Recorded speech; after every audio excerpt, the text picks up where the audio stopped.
Hello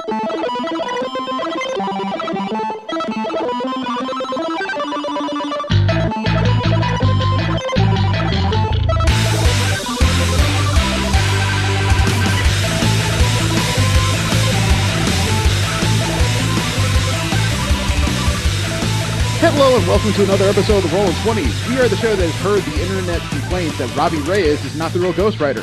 Spoiler alert, none of them are real. I am Jeremy. I am sitting here on this fine Wednesday night getting ready to go to Long Beach Comic-Con, therefore the other 20s are off. But instead of leaving you with nothing this weekend, I actually have an interview I wanted to share with everybody. I got in touch with the head and proprietor of Bakka Cosplay. That's with two Ks. B-A-K-K-A Cosplay. While I was going through my Facebook feed, somebody posted a wig she did for Junkrat of Overwatch, and it actually had little lights at the tips of the feather parts of the hair. It actually looked like it was singed and still just at a low burn. It was really amazing work, so I decided to contact them and see if they were willing to talk to me for a little bit, and Miss Florence Heyer said she'd be thrilled to. It turns out she is of both French and German descent, so she has this unbelievably incredible accent. And I don't mean bad or that it got in the way. I mean it is just really entertaining to listen to her talk, and she is turning into a real force when it comes to European cosplay scenes. We talked about some of her favorite characters to do. We talked about a little bit about body images, both hers and mine. We also talked a little bit about her experience at Japan Expo. So she is a really knowledgeable lady, as well as somebody who does some professional makeup work at some conventions out there in Europe. She was recently at Gamescom where she helped out on that side of things. So I invite you to sit back, relax, and take a listen to this. It's over an hour of tape, and she actually let me talk to her during her vacation with her parents, man. If that's not somebody who's eager to talk about cosplay, I don't know who is. But you will love her passion. It bleeds through in just about every word. So we're going to have a quick message from a sponsor, and then we'll get into the interview. I'll see you after the break. Hey guys, what do you think is the hardest part about collecting comics? Money? You cheap mother. Steve, what do you think is the hardest part about collecting comics? I don't know, just figuring out which ones to get. It's true. Finding key issues is rough. But I think the hardest part of collecting comics is getting signatures. You got to find out where creators are going to appear, you got to get the plane tickets, you got to get a hotel room, buy a badge, feed yourself, and then wait for hours on end and hope that the person you're there to see doesn't decide they've had enough and they really want a sandwich at this moment. Yeah, or they're off to another panel. That's happened to me a couple times. I think I've annoyed Brian Michael Bendis enough, he might actually know who I am. But that's why I go to Celestial Comics for signatures. Celestial Comics, they've made inroads in the industry, and they can get you a signature for only a few dollars above the price of the signature. And the best part is they'll do all the legwork and the hard work while I get to keep my fat ass at home. Yeah, that's pretty damn convenient. Yeah, and my ass is pretty lazy. fat. Thank you. I needed that. That's going to work great for my confidence. Celestial Comics is organized enough that they can even send it directly to grading if you want it to be. You'll find events that they're going to appear at their website, or get instructions on how to send them your comics at celestial-comics.com. You can go there today and take your collection to a whole nother level. That's celestial-comics.com. I am sitting here this fine Saturday morning with Florence Heyer of Bakka Cosplay. I came across some of her work actually online while I was surfing around my Facebook feed, and there was this unusual wig that was being featured of Junkrat from Overwatch, complete with LED lights at the corners to simulate the singed hair, and I got curious. I had to meet them. I sent out a message, and she was nice enough to reply. How are you doing this morning, Florence? Hi, thank you for the compliments. Thank you. You have... Where are you? Which country are you sitting in right now?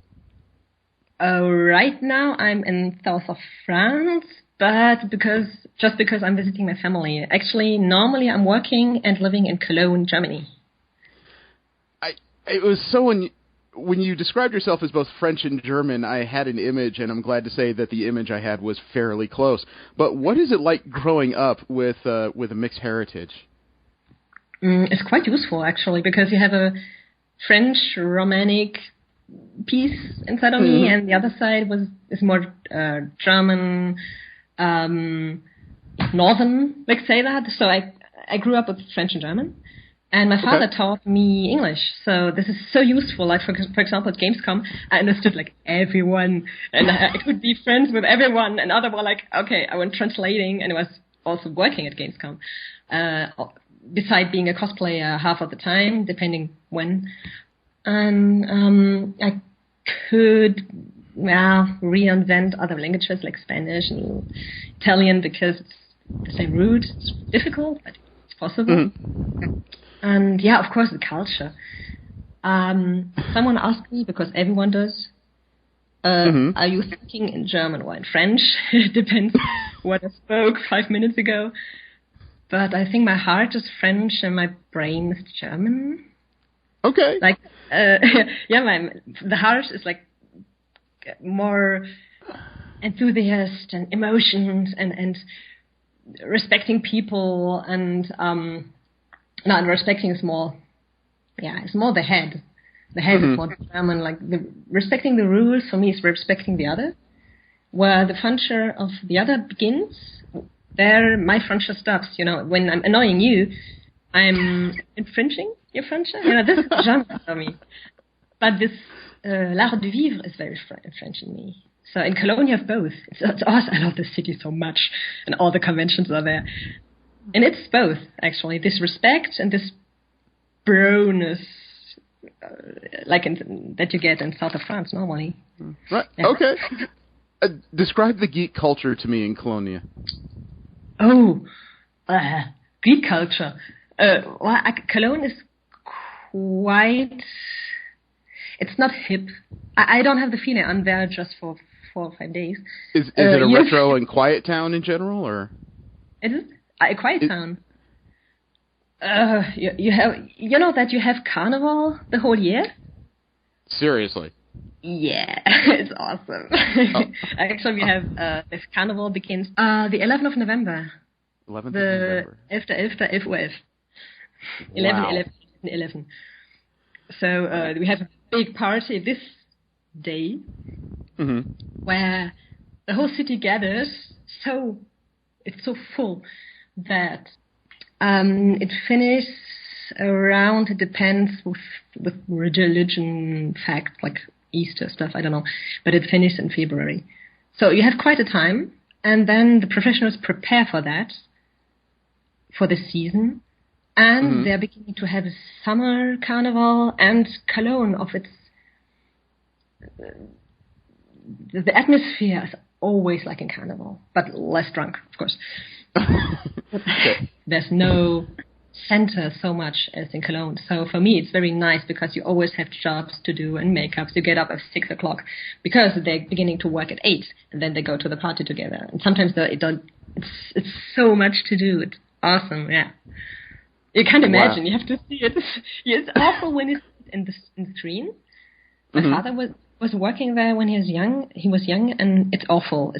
It's very thick and heavy, and it's not very classy. But the moment you are there, and the people are so warm and so partying with you, and then the melancholic feeling when in February when it ends, they're burning a human-sized puppet, which is responsible to everything, like for everything that you drunk and you were kissing a woman and stuff. They're burning this puppet. Okay. And the first time I was in Cologne, it was by accident because I had a job and going home by bicycle, but it's cheaper. And it's very nice to go by bicycle, it's easier. So I passed by music. I was it's beautiful, right. The street, in the middle of the street, the side street. And I was passing by there, and there's just people standing there as if they were part of it, but they stood like me, strangers, and watching this nubis with this puppet to be burned. And they were singing very melancholic and very beautiful. I've got goosebumps. It was so beautiful to end this time of party and great stories that you have from November to February. And it's very nice it's very beautiful. It's not as thick, it's very melancholic, and this is the traditional carnival. It's not like get a costume and get drunk. like in other cities. Right. Well, living in such a festive environment, is that what drove you eventually towards cosplay, or was it another facet of life? No, not at all. Actually, I don't know why, but I think it was because of my French roots. I was always reading BD, bande dessinée, like comics. Let's see. So because of my French roots, I was always reading comics like Asterix, Bully Bill, Lucky Luke, yes, which is Lucky Luke, because I was laughed at because for me it's Lucky Luke. Right. And all these BD, like bande dessinée in Germany, in France. And eventually I was moving towards manga and anime. Okay. I don't know which age, maybe 14, 15, 13, I don't know. It was my cousin, my friend, and he showed me. I think the first one was Gunsmith Cat and Neon Genesis Evangelion. The first manga I really remember reading. You started where I started. That's nice. Yeah. I'm nearly 30, so yes, I'm old. Nearly. You can put them away. No. Well, it's okay. I'm almost 40. Oh, okay. Yeah. So, yeah, nice. I don't feel this old, actually. That's okay. I want to make a loop here because it won't be too long. It will be too much. So I began with Gunsmith Cat and Neon Genesis Evangelion, but just one episode, like one manga. And then I was reading the magazine in Germany, Banzai, which is was featuring Naruto, Hunter x Hunter, Death Note, Yu-Gi-Oh, like classics, One Piece, everything. It was really nice, like a Shonen Jump. Yeah, I was about to say, that must be what Shonen Jump was called when you received it. Yeah, it's quite singular. Yeah. All right, so how did you become a cosplayer? Was it just your passion for anime and manga, or did you read about other people trying it first? Because of anime and manga, I was with this Banzai t-shirt that you have when you buy this magazine. I was going to the Frankfurt Book Fair with a friend, which is just 1 or 2 hours from Trier, where I was living, and the west of Germany. And then I saw all the cosplayers, and I'm so sad I didn't have my camera with me at this time. That would have been so fun to see the pictures. What I took as a civil person, not a cosplayer. Which cosplayer I took in photo. That's quite fun. So not far away from that, after that, I was doing my first cosplay, which was for the... I think it was for the Leipzig Book Fair.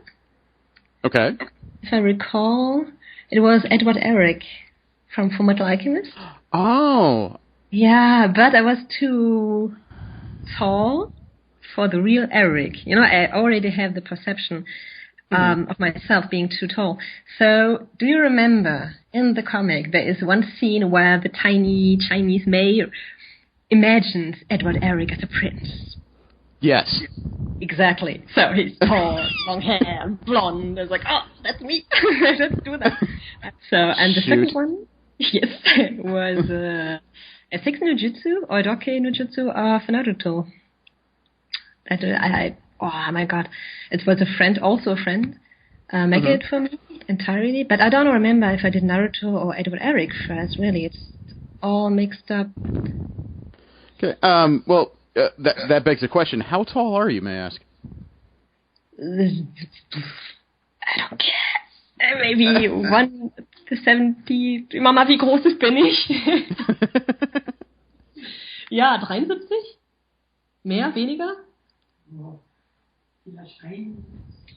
Okay, I'm gonna invent for the internet. I'm 173. Okay. Things like that. I go to my passport and I look because I don't care. I don't know. Maybe I have, but people don't come to me. Oh, you're tall. So maybe it's the German ratio. I'm curious myself. I am 5'7", and I know that's relatively average, but that's all I'm aware of. Is body proportion or looking like the character you're trying to portray important to you? Yeah, sure. I would love to do Junkrat, but if I do it like he is, it's illegal. So I'm hating myself for being a woman.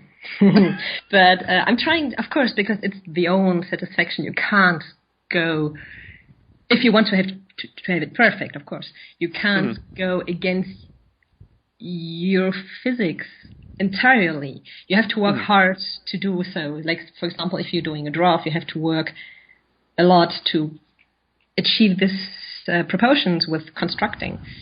So the paper on which you draw should be approximately what you want to achieve. So I'm very sad that I can't wear Junkrat. I will always be the sidekick because I'm a woman. But I'm very happy that the people are so convinced by James, by Shellshocked, which I could transform to be a very cool Junkrat. And we are very proud of what we constructed there, and because he fits. And so I prefer to work on him than on me in general because I do this without my glasses. So it's very important to be in the same age, I think. Oh, it's okay. It's the same reason why I don't cosplay a lot of characters myself from manga and anime, because there's not a whole lot of characters in those series that are chunky or wide in shoulders like I am. I find it very awkward personally. That's difficult. Of course, when you do it for fun, you can do it. Oh yeah, I do all kinds of things for fun. It is a personal hang-up. I prefer to approximate the character a little more than my physicality allows, generally. People that are heavy and feel like doing it, power to them. People that are changing genders, power to them. It's a hang-up I personally have, so I try my best not to give it to other people. I hope I get everything. Very fast. Which has been your favorite character to dress up as? Well, putting apart the fact that I don't really do characters, but sometimes things like tie dress and cabbage and go ahead, stuff like that. It's not really characters. Sometimes the physics, like a hurting costume, of course, influences your choice. Now, Junkrat is the funniest to wear and the newest, and the impact was huge. And sometimes the impact is huge, and I don't enjoy it as much. Like the tie dress, the people are like, and it's very fun to wear because of the feedback. It's, for me, the most important thing is the feedback to enjoy other people. Right. I don't know. I don't enjoy anymore the cabbage dress because it's not very beautiful to wear. For example, I did fabric movements where the waist is, which is completely stupid. Well, I did a Rococo wig for my apprenticeship. I never say that. I can't. Apprentice. Yeah, apprenticeship? I did a wig. Okay. I did a Rococo wig for my studies, and I wore it at Konishi Castle, but I don't have the face for it, and I don't enjoy seeing myself in it because I'm not convinced. So this is not something I will wear myself again.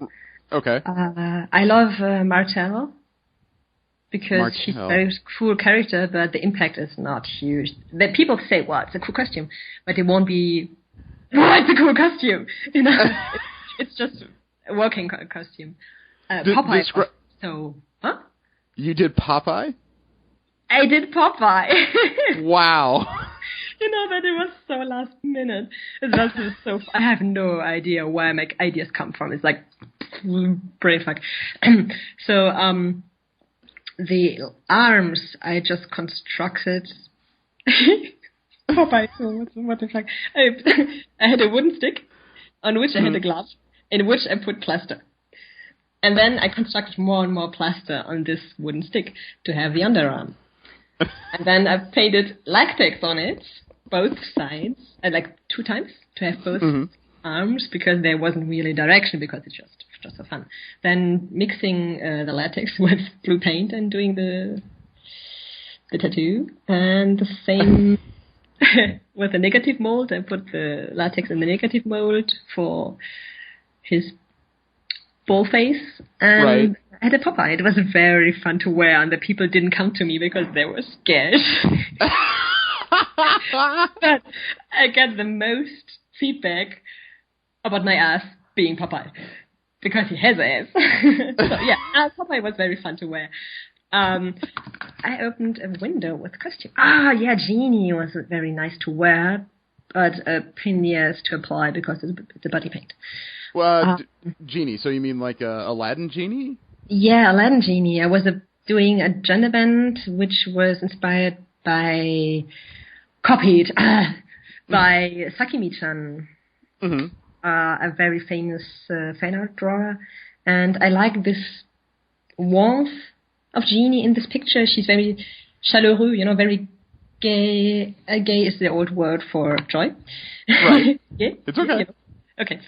Very fun to wear, and the feedback was huge. It's just a fun costume. It was just, let's have fun. And the people were like, wig and body paint, because it worked, I think. The whole thing worked well. I was doing very contrast-rich wig and body paint. So it's in the face, like really going forward, straight, working with a lot of contrast. And the wig was very expressive. So this was very fun to wear, and I could play with the people a lot, and everyone knows it because it's Genie. So I love to have to be recognized, because people are like reacting a lot. Wow, your cosplay closet is deep. No, it's just fun. Now, I know there's a lot of cosplayers in the U.S. who try to break into the more, or at least semi-professional circuits. You yourself are a guest at Gamescom? Guest? No, I wasn't a guest. I was working as a special makeup artist. Special makeup artist, okay. Yeah, for Call of Duty, making zombies with NFAS. They were making zombies. I was supposed to repair them and assist and stuff like that. Like securization makeup artist in case there's something rip him off. And then, yep. And half of the time I was cosplayer, so I was just, the makeup artist of Shell Shocked. Well, and then it wasn't complete, so I was pushing everything on Shell Shocked, so he was finished. That's a huge statement of your skill in and of itself. Do you have any professional training, or are you self-taught? Both, actually. I learned a lot at the academy, but everything I'm doing now, like the wig styling and the body paint, and I won't say I learned everything at the academy, because I don't have this academic approach. I'm more into very extreme and colorful and like straight in the face things, which aren't academic really. Okay, so I'm a cosplayer since 2005, so of course I taught a lot to myself, doing. Which academy did you go to? Which academy did you go to? I heard you mentioned the academy, but I don't think you've ever named it. It's Die Maske in Cologne. It's a private academy because I just didn't have the time to make a huge 6-year apprentice studies. Because I did already a master and a diploma in art and video installation, graphic design, animation, stuff like that. And it was too much. But it's very cool because everything is coming together in the end. I can do my own photos, not technically, but compositionally, and layout, and visiting cards, and video stuff. I can do everything myself, but I'm not enjoying digital arts anymore as much as before. More in the I'm just impressed at the level of your education, Florence, because I'm listening to it. It sounds like you could design your characters, potentially put out a flash cartoon, and then cosplay it later in the evening once it gets famous. This is wow. Well, I would love to. This is why I'm not in a production, because in a production you just do that or that Like, I love doing everything, and I'm very afraid of monotone stuff, actually. Wow. Routine. Scary. Now, I hear you. Now, the Junkrat cosplay that got my attention, how much of an Overwatch fan are you? Well, there was Shasha coming to me and saying, hey, I need a wig. I was saying, hey, that's a cool wig. Hey, let's do it together. I have no idea what Overwatch. I never played Overwatch, but I was so in love with the design that I just had to do it. And the more I get to know this character, and I got to know this character, the more I find it on fan art and doujinshi and stuff like that about this character. I love him so much because he's a complete jerk, acting like a child. Stupid. I love him so much. I never played Overwatch. That's just a great thing for the Enterprise. I'm sorry, Blizzard did it good. It's fine. It was a fantastic wig, and just listening to you describe how you like the character, I think that's how my wife decided to marry me. So, I have no issues with that whatsoever. To marry him. You don't have hair, do you? I'm sorry? Do you have hair? Well, it's leaving me. Yeah, bastards. Well, maybe it's just zombie. It's falling and sticking to your beard now. You can grow a beard now. You know, I'm going to go with that. I'm just going to say that the hair on top of my head ran away and turned into my goatee. I'm going to do that. Exactly. The quantity of your hair doesn't change. It's just in the ears and nose now. It gives me a horrifying picture to look forward to. Oh my god, the horror movies of hair in Japan. Oh my goodness. So professional. It's okay. I don't want you to give away like every technique you use, but when it came to that Junkrat wig, can you say what kind of lighting rig you used? Because the LED tips making it look like the tips of the hair were singed just blew me away. It looked very natural. It looked like somebody had lit fire to the end of the wig and somehow it had stayed in a low ember. Oh, low ember is not enough light? No, I think it was a perfect amount of light. It looks like it was fire that had gone out. You know, the end of the hair was still glowing and heated. Yeah, exactly. Yeah, this is what I was looking for. Actually, it's not a very secret technique. It's just teasing and then gluing. And before I finished the wig, I put the LEDs in. But Marian from Dingfabrik in Cologne, it's a workshop. And I got to know him in this workshop. And I was searching for people helping me because a friend who is in Trier, I couldn't reach him because he has a lot to do and he already helped me too much for the time he doesn't have. Oh. So I was just figuring out and gathering information. And then finally this guy came to me, Marian. And he was so into it. And it was his idea to do the party version, which was freaking out the people so much. I even get a podcast twice the people were mentioning us. And, nice. Yeah, it's very nice. Like, let's do a party version. And he was soldering the pieces because I didn't have the time to do everything. And it's just a intelligent RGB LED, which is big and matte. Big? And with 4 feet. Whoa. So this is what I can say. And there's a tiny chip. He did it so, oh my god, I'm feeling so secured. He did a chip, which it's very tiny. It's so tiny that the switch he put on, I had to touch the cable coming out of this chip so I can know where the switch is, because the switch was so tiny, because we thought, we have to construct tiny. So finally, it's so stupid because Shellshock has a glove on the right hand, so he can't switch the switch himself. Right. Because it's so tiny. He did it so good. And we even wanted to use a metal cable, which seems to be naked, but actually there's a tiny plastic on it, and it could have vanished inside of the wig, but lying on the hair. Nobody would have seen it. But finally I went for a more secured version and used a thicker cable, which is very light yellow, in case you could see it. And in the back is a more flexible one, which is a little bit more orange to match the skin and the batteries in the backpack.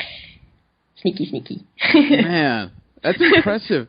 It's very easy. It's very easy. Don't. I worry about doing stuff like that because A, I have no practice doing it, and B, I have very wide fingers, so I'm concerned all the time that I'm going to do something very bad to myself. Has anyone ever told you that you have a passion that just bleeds through? Yeah, passion, you know, that the German word is Leidenschaft, which is composition of suffering and like the suffering. You love it so much that you suffer. Well, actually, I'm living and dying for this thing. I have a family and a boyfriend which is very comprehending. Comprehending. Oh, understanding. Understanding, yeah. Okay. They're very patient and they know that I have the chance to do this. So I'm working my ass off to get to the same height, you know, to how's the word? That I am allowed to do this. If I was lazy, I wasn't allowed to do such a cruel job. You know what I mean? Right. You are driven I'm working to my succeed. ass off because it's so a chance to do this. So my family and boyfriend, of course, they have a less time because of that. I understand. Do you... This is going to be a little bit of a personal question, but... it's my job and my life, so you're asking everything about my life. It's fusioning. All right. It seems like a lot of the more notorious cosplayers, at least notorious female cosplayers, get by on a certain amount of sexuality, cleavage or showing skin or things like that. Do you think that is central to cosplay, or can you work around that with quality work?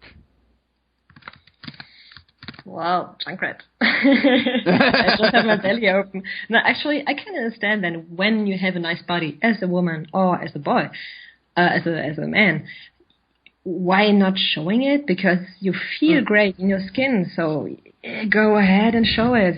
People are hating several big cosplayers because they did their boobs. Well, it's their job and they're using it. Well, let the people live. I don't care. For my personally, I wasn't doing so much booby cosplays. The genie, for example, was my first really. I'm showing up because I'm 30, so I think I won't be able to show it for a long time. Oh, you got a while yet. And it's DNA. I didn't work for it, so everyone talking to me, oh, I like your belly. It's like, well, I gotta say it to my parents. I didn't work for it. So Genie was the first one where I really showed off a little bit. The others are showing my legs, which I hate so much because they're stunts, they're not legs. So now I'm trying to choose a little bit less leg and more upper body, which I really like. And I just have to cheat about the boobies.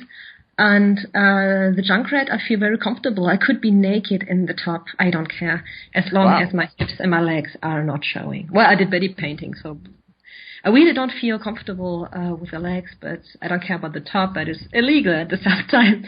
So I can understand that people show it off because, well, they can. And maybe I had one comment, for example, of the main, let's say, the main photo of my Junkrat, where someone said, this is the reason to work for. And I think when you have a goal and you see other people having a Junkrat with more or less, like, say, muscular, underneath, I'm not muscular, I'm sick in the back. But under the skin, it looks nice, maybe. And people want to have this too. So maybe it's also a motivation.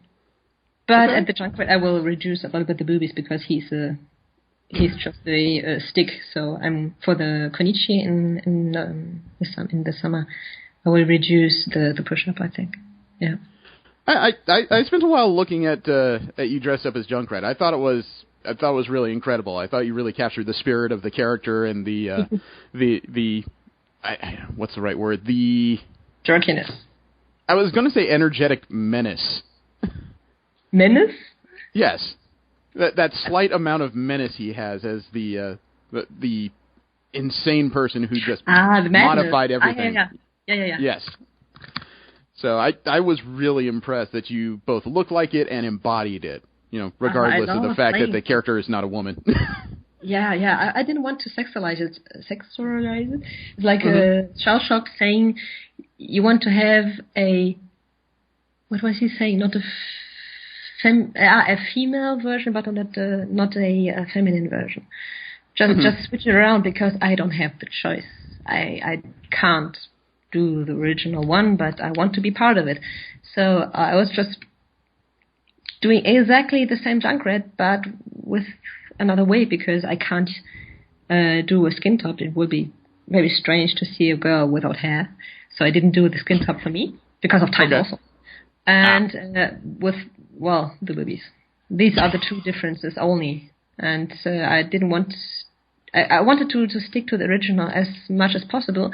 And he's a jerk. He will never do a booby strap. That's true. He's Junkrat. He could, that Junkrat is very handsome. He's huge. He's skinny, but he's very muscular, and he has a beautiful jawline that I'm hating James having it too, and the cheekbones. He's handsome, but he's a jerk. He could be a waifu. What is a waifu for a man? I don't know. What projects do you have on the horizon? Oh, the horizon is far away. So it's changing all the time, actually. But one day, the chronological, the order isn't fixed. So one day I'm gonna do the slave layer. But I'm not comfortable about my legs, my hips. They're open. Let's see. It's very, like the same. The top is naked. I don't care, but the legs. So I have to figure out something. And if I want to be in the Star Wars garrison, just to be there and help out, but they want me to have a very accurate costume, I have to do it. So let's see. Due to Junkrat, I want to make a Saiyajin wig that glows up. That would be nice for Marion and me to challenge a little bit to see, can we get an even and glowing light into a wig? I know how to do it because I did Junkrat, but I want to push the limit a little bit more, and I'm more and more the wig mother in Germany. Right. If someone is searching a wig or a commissioner for a wig, my friend's tagging me. And they're fighting. Oh, you were first. Okay, then the same question has to be posted in another group. And then the other friend who was second was there. First! Florence Heyer. Bakka Cosplay. It is so cute. And then there was a commentary, a comment of a friend saying, are there other SFX people beside Bakka Cosplay in the scene? So cute. So I'm beginning more and more to push the limit out of Germany to be the wig mother, maybe. The wig master of Europe? Oh, that would be awesome. Not to be the master, to be the best. But the more you get to reach, the more you get interesting projects and, budget for it to make your own project. So I'm trying to reach higher and not doing ponytails anymore. I'm really that would be cool, And I'm pushing my limits because of that. So Saiyajin would be cool. Oh, yeah, I mean also that when I'm talking about the Saiyajin, I'm talking about the mother of wigs. Yeah. So these two... No. Yeah. I was going to say, the Super Saiyan wigs have always been one of those things in cosplay. It's like the white unicorn. Everybody's heard of it. A lot of people have tried it, just haven't quite been able to get it to glow the same way the show portrays it. I never saw it glowing. This is very sad. But at Japan Expo, you saw very pretty ones for the Super Saiyajin, Ultra Super C3PO, I don't know what, which has 5 or 6 wigs sewn to each other, and each wig is one spike. What the hell? Awesome. I saw, because I was running to him, half finished with my body paint, with the bra, I don't know where, and I was running to him, saying, show me your wig. He just sewn wigs to each other. And another one that I'm friends with is Vincent, that I get to know at Japan Expo 2 in Paris. And he did a very nice Super Saiyan, and he trained for it too. He's a very nice Son Goku. So the shape already is nice. In France also. And if I get the shape, I think I will just use a very puffy material and then experiment a little bit with the lights. That'd be nice. Party people, this is the Master of Games, Master Mario from the Cosplay Wrestling Federation. Word is Jeremy, Steve, and Jesse from the Rolling 20s will be all over Great American Comic-Con hosting panels with John Romita Jr., Joe Rubenstein, Bob Layton, and a whole lot of other special guests. Come see a great show December 3rd and 4th at the Cashman Center in Las Vegas. Great American Comic-Con. Where are you gonna be? All right. Actually, I have a question now that you mentioned it, because Japan Expo, at least as far as United States fans are concerned, is always something you hear a lot about. Not a lot of people seem to experience it from this country. What is that like? Japan Expo, how it's like? Yeah. Well, I was there 3 times, and the last time was this year, and the 2 times before were 2008 and maybe 9, I think. All right. With my Naruto, but another Naruto. It was a art book kabuki painting in the face Naruto that I still love. Not the wig, but I still enjoy wearing it. It's very comfortable, and he's a jerk to wear. So this was 2008 and 9, and now, at least then, Japan Expo was just an expo. It was not a convention. It was huge halls, and it's very naked. And you have horrible cosplay in the corridors, like aboard Akatsuki coach with a band, and that's all. And you have, oh my god, cosplay on stage. And I think this didn't really change, except that it's maybe, I don't know, I'm very naive about that. But now I've got the feeling that, of course, cosplay is getting more and more international, and the corridor cosplays were awesome. Yeah. So you make it sound like it was more of a loose gathering of businesses a few years ago, and lately it's turned into something tremendous. Maybe I'm naive about this. Really, I wasn't in the scene, and I was going with a friend. I put my Sakura on her, and we were moving around. So I wasn't into it. I was just a visitor. And this time I knew the photographers like Vincent, and the whole group of cosplayers, photographers, and other cosplayers, and Bakka Cosplay, who is doing the ECG awards, or other cosplayers being a judge, or I was more inside of it and seeing more awesome cosplayers, and I had a cosplay which was more like interested by people more interested by my costume this time. Okay. So maybe I was more in touch with cool cosplay. That could be it, because my friends were moving around there. I don't know. It's very naive, I said. Well, it's all right. It's one of those things where doing the podcast and doing convention reporting, I've gotten to view a lot of the ins and outs, and man, the cultures from show to show are very different. Yeah. And lately I've been going to San Diego Comic-Con, and that's what... Oh, so you know it. I want to be there one day, but with a very cool costume, so we can show off and then look. And one day on the other, that would be cool. One day I'm gonna be there. Have you considered doing masquerades or cosplay competitions? Actually, the state is killing me. But if I'm there with friends, and if you have a great time and telling a story to the public, and or if you put me on stage, like telling me 5 minutes before, then I don't spill my guts out. Then it's okay. So you don't like a lot of public displays then? Well, it's very strange. When I'm on stage, I want people to have a great time.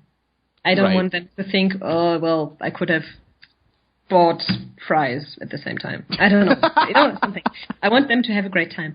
So I'm very critic about what I'm showing. Mm-hmm.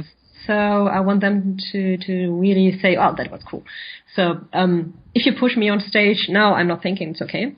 But when I'm on stage, then I'm very enjoying telling a story and be on stage and show off and have fun. And when I'm on stage, it's okay.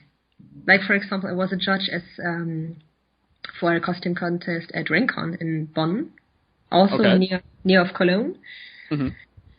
It was very fun, but oh my god, I was so terrified because people were expecting stuff from me because I was a judge.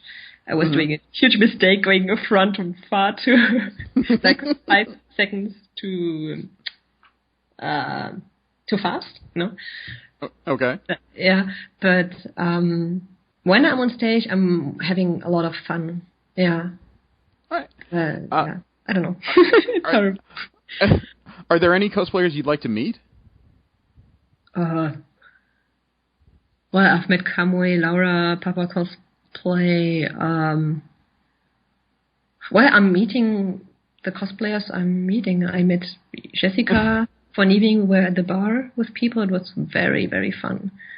Wow. She's so cute. And his boyfriend, oh my god, his boyfriend is a jerk. I love him. Yaya Han was very fun to talk to. She was turning around the corner when I was helping a friend constructing the booth. Mm-hmm. I'm so sorry, Yaya Han. The first thing I told you, oh, you seem very smaller than I thought. I'm so sorry.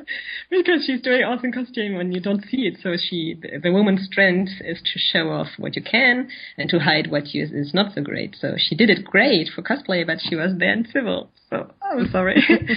So I don't know. Clef or Clee in France seems to be so a sunshine. I want to meet her. I didn't have the chance because she's in Paris, I think, on conventions or in France in general, and we just didn't have the opportunity because I don't think she's in Germany a lot. But she did several, or at least one cosplay with Bakka Cosplay, who was squatting my apartment at Gamescom, and I don't know, the first person coming to my mind because she seems really to have... She cosplayed Joy. So, and Bakka Cosplay was Anger. And it was so... She's so a sunshine on pictures and she has fire in her eyes, really, like me. I have to see. And it would be very fun to meet her, I think. But I don't know if they are celebrities. Well, you're living life, and that's a good thing. You met... Yeah, it was Comic-Con, and we're talking for hours because the queue was huge at Jessica's. She was coming by, hey, your costume is cool, and she was going back, don't tell me that and go away again. So Jessica was busy and was talking to Riddle a lot of times. I've actually met her twice, and I've sent her a bunch of emails, and we've talked for a while. I don't think she's ever understood that the person she meets is me. Oh, wait, to talk to her. You have to remove every misunderstanding. For example, at Gamescom, I was meeting Jessica again, so I can tell her, look, I did the Junkrat because you did Roadhog. So I wanted to show her my Junkrat to make her enjoy her, you know? Mm-hmm. You know what I mean? Yeah. To make her a little bit of fun. And I had just had my the last card I had with the jean on it, which I was wearing on Comic-Con, where she said, oh, that's cool. And I was just holding it in front of me to remember I'm the genie. She said, of course! I was like, oh my god, that's a senpai. It was very fun. So, yeah, you have to give your something visual so they can attach to and say, this is the wig of Janie, or this is the Junkrat, because she has so many people around her. I can understand that it mixes up. If you tell her I had a black wig and a white skin or blue skin, it doesn't help. So this is why I took the card with me to say hello. But she did recognize me. That was nice, and she kept the card. That's awesome. Yeah. So, okay. Well, I'll keep it.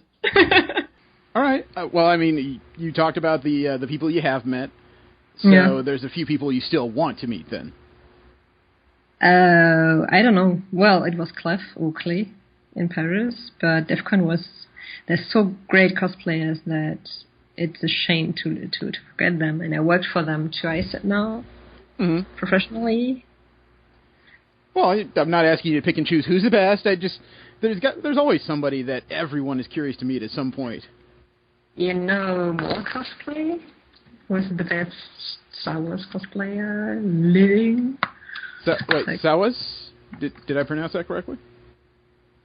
Mo cosplay. Mo cosplay. Who are they? Well, he's the guy, Ben, who wrote to me, like Ben Sharma. Oh, okay. And he's the husband or fiancé of Maya. Yeah, that's quite strange, Facebook. And they are from DevCon Unlimited. And they were doing the... She has a cosplay page too. Mm-hmm. They're both on it. Stunt people. Stunt people? Yeah, oh yes. And everything they do is awesome. And they have commissioners. For example, everything is, like, I think 2 of 4 are commissioned, I think. What kind of stuff do they do? Everything that's badass. Like, everything. It's frustrating with these people. Well, because of how good they are, or just how often they put it out? Well, they're very good in everything they do, and it's frustrating because they just research a lot. Okay. And they think a lot, and they try a lot, and they're just working so hard that everything they do becomes awesome. Like, for example, the makeup she does for Ben for Mall Cosplay is becoming perfect just by trying. This is frustrating me. They can mold, they can sculpt, they can stunt, they can organize, there's nothing they can't do. It's a perfect team. It's frustrating. That's the kind of thing that comes from repetition, though. I imagine they didn't start out their first cosplay, everything was magical. Well, he's a stuntman, and he had to do some cosplays, and then he just worked on it. So what's a cosplaying stuntman do? Like kickflips or something? Well, actually, they're stunts. What is it? Badass promotion, they call it. It's they're making the costumes, they're making them. They are the models, and they're doing walking acts on conventions, for example, or just the costumes and props and stuff.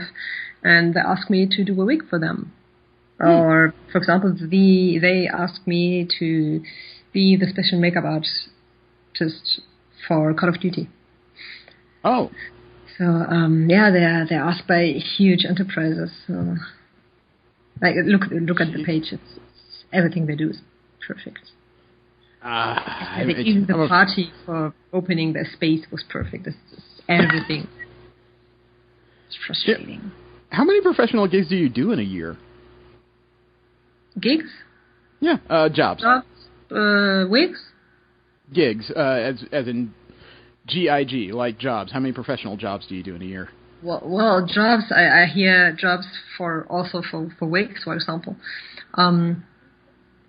Well, it's the season at the moment, so I don't know. Like, it depends, because when I see jobs, it's also the wigs I do. So it could be 3 to 4 in a month, depending how much comes in. Sometimes there's just eyebrows to do, or just a beard, or sometimes I've got photo shootings or movie shootings. For example, I did a movie shooting, a movie recently in Düsseldorf with a quite famous movie maker in Düsseldorf, and it will come out, and so I can talk about it. So it depends. Sometimes there's a lot coming together. Sometimes I'm just selling products, but I don't earn a lot by selling products in a store where they're asking freelancers to come in to make up freelancers, and it's the agency asking the freelancer to work for one enterprise. In this moment, for example, this product is perfect. It's from Lancôme or Dior or whatever, Yeah. But I don't do these jobs a lot because it's not it's interesting sometimes to do it because you're very I'm full of it and I'm a lot in contact with people, and I figure out I'm not a bad seller at all. I believe in it, so the people believe in it, and I can do the makeups and they trust in the products, and I can really good apply and explain how they use what. But I don't do these jobs a lot. I haven't done it a lot. Mostly I do wigs and hair pieces for cosplayers and shootings. And I'm booked for shootings. And it's very cool because they say, here's money, do something. It's not exactly this, but they say, hey, you're cool, your stuff is cool, do something. Here's the money. Wow. That's a chance. So it's very important for me to always be diverse and to construct a great portfolio. Yeah. So cosplay is a chance to learn more and get even more people and creatives and partners, customers. So I get more and more pissed when I'm not credited. Of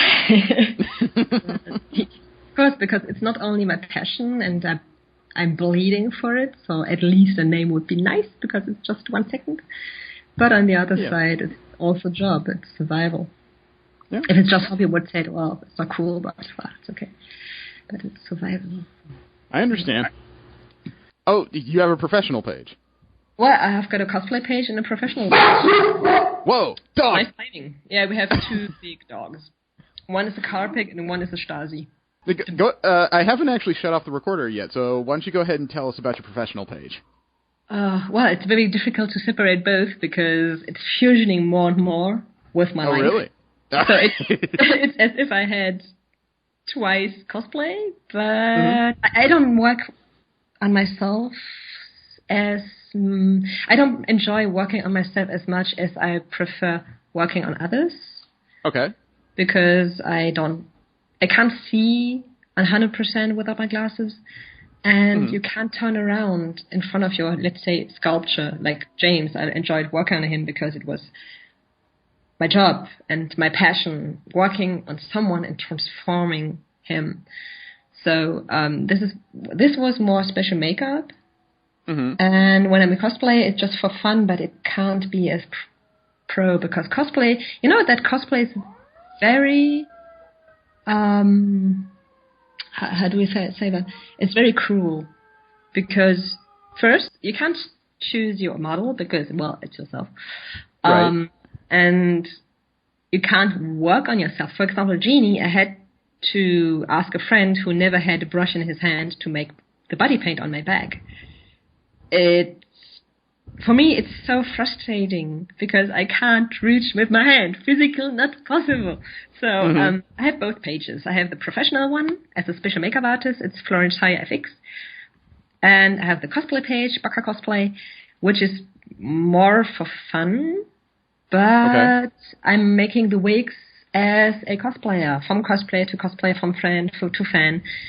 It's in this scene. And I would never have become a cosplayer without being the other way around.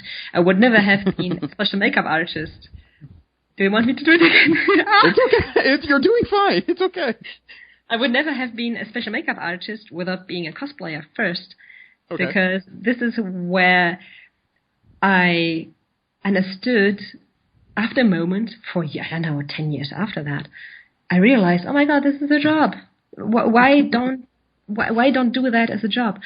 So I was doing the video and animation and art stuff.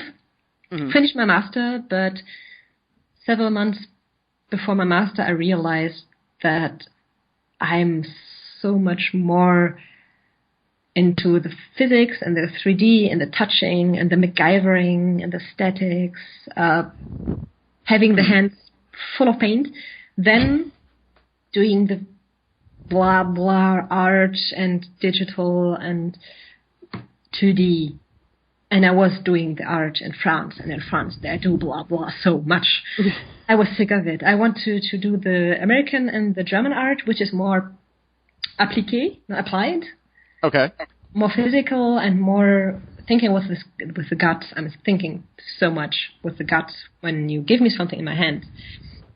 Like the bush, I call it bush. And if you say it in German, it's gebusch. And I love this sound so much. Gebusch. So I named it gebusch. It's for a shooting. It began with a shooting, a pay shoot, and I do gebusch. Okay. Yeah. And I had this material, very cheap, HD movie plants, high quality, but very cheap because they were like selling it out because they were finishing. And I had this in my hand and constructing, and I love this constructing so much. Having like my hands are answering to my guts, and my guts are answering to my hands. I'm not just doing. So. Jeez. I don't know where the is. No, it sounds like you have this occasional creative storm going on inside that just will not be contained. Yeah. For years, the teachers and the professors said, "Try to focus." Well, I can't.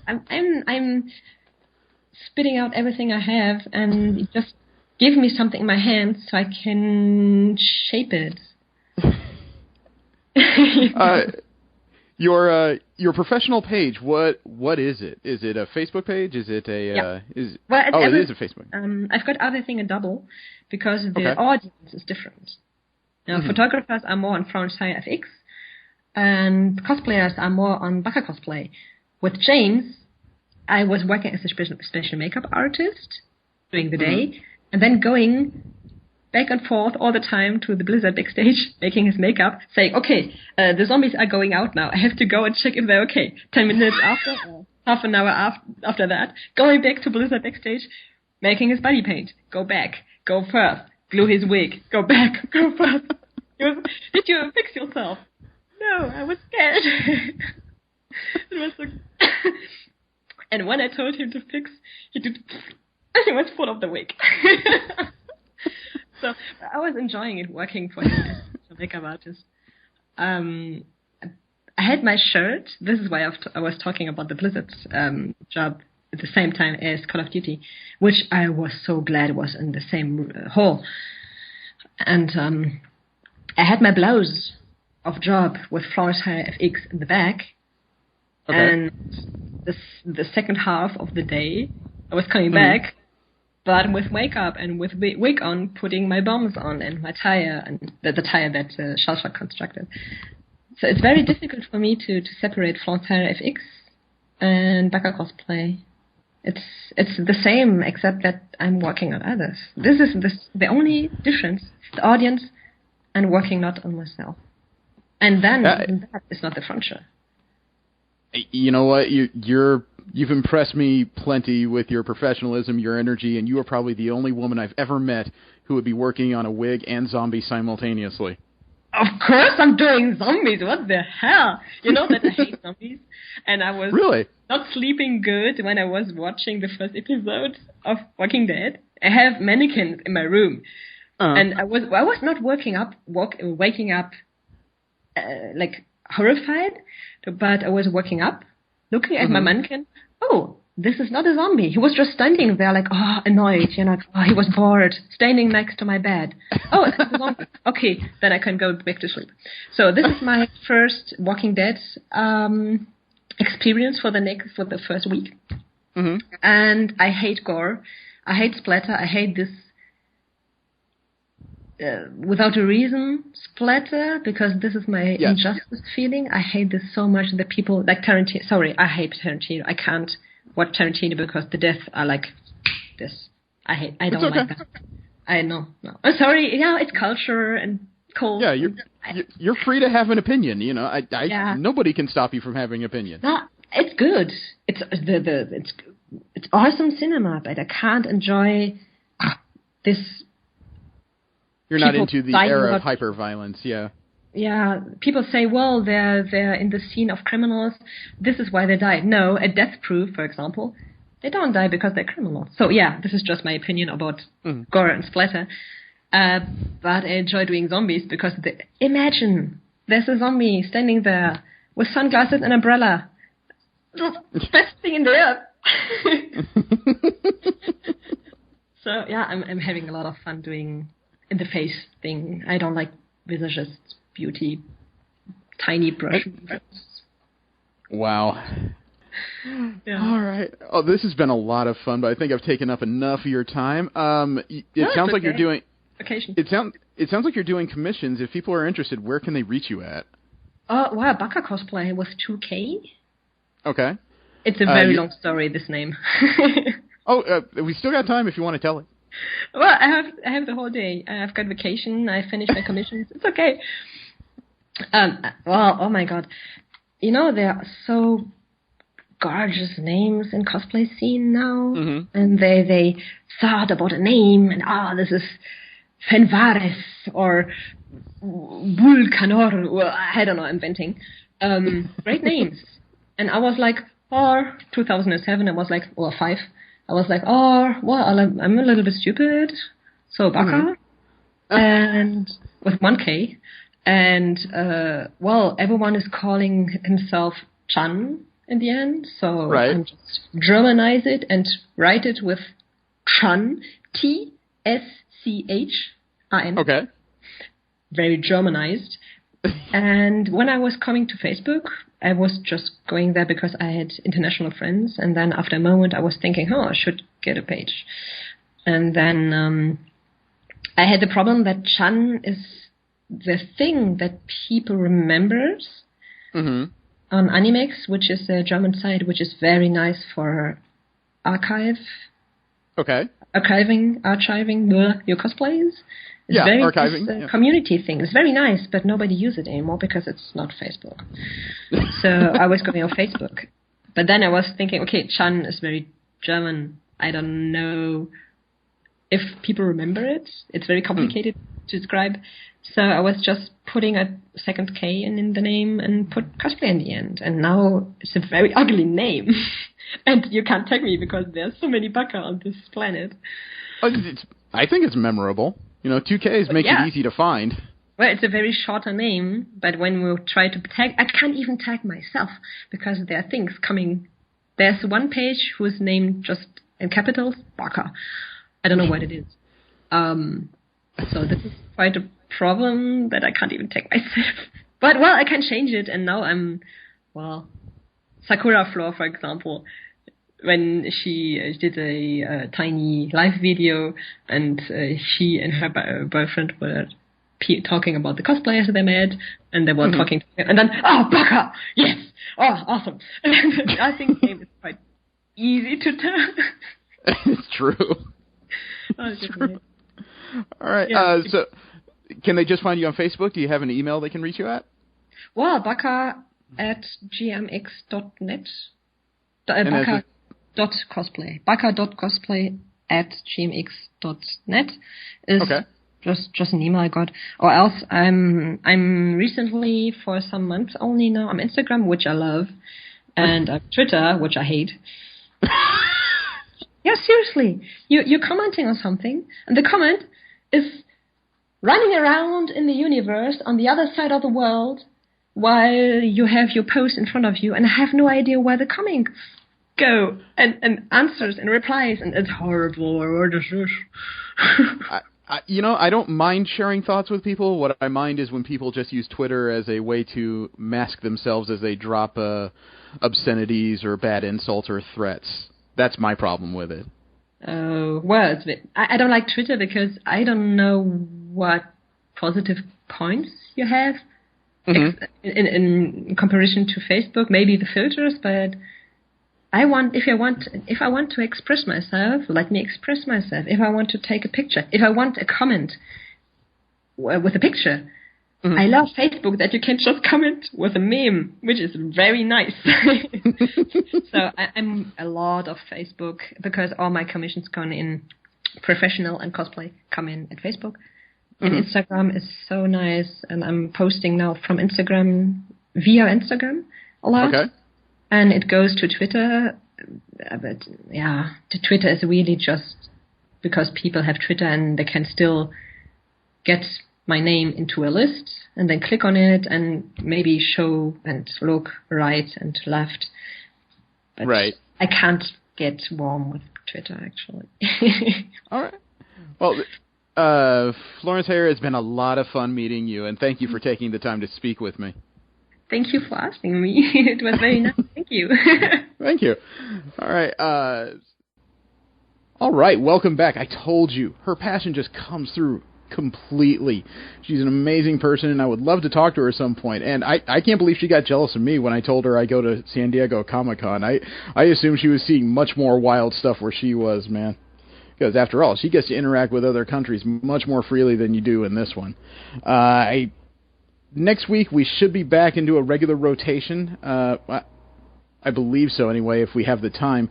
Because I'll be getting back from Long Beach Comic-Con. I'm hoping to see a few artists and maybe talk to Todd Knock again. I think he's getting to know me by face, and he's a little disturbed by that. But, hey, I'm nice, I swear. I'm going to be hanging out with a few cosplayers, hopefully taking some really awesome pictures. And the subject of next week will be the French series Wak Fu. I asked the guys and myself to watch the first 3 episodes of the series. I've already finished it. Hopefully the others have found time between their bouts of gaming. It's amazing when people tell you they have no time for anything is because they spent all their time on, like, the latest whatever digitally. But, yeah, I'm betting Jesse's already done. I'm betting Steve hasn't finished it yet. I can feel it. So, thank you very much. I invite you to tune in again next week. We will have the subject of Wak Fu.